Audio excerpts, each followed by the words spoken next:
यांच्या पूर्णाकृती पुतळ्याचा अनावरण सोहळा आदरणीय साहेबांच्या शुभ हस्ते सन्माननीय ज्येष्ठ नेते छगनरावजी भुजबळ साहेब आणि अनेक मान्यवरांच्या शुभ हस्ते आता अनावरण सोहळा संपन्न झालेला आहे।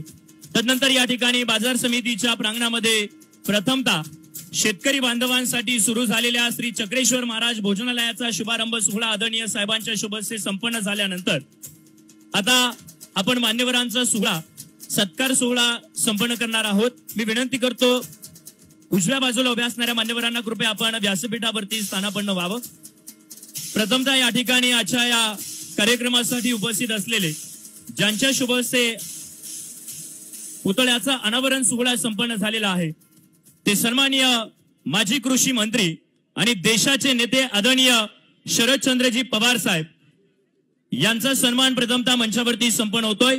मी विनंती करतो सन्माननीय माजी आमदार आणि रयत शिक्षण संस्थेचे उपाध्यक्ष आदरणीय ॲडव्होकेट रामभाऊजी कांडगे साहेब, सन्माननीय खेड तालुका कृषी उत्पन्न बाजार समितीचे सभापती ॲडव्होकेट विजयजी शिंदे आणि उपसभापती क्रांतीताई सोमवंशी यांना कृपया आपल्या शुभ हस्ते आपण आदरणीय साहेबांना मंचावरती सन्मानित करावं।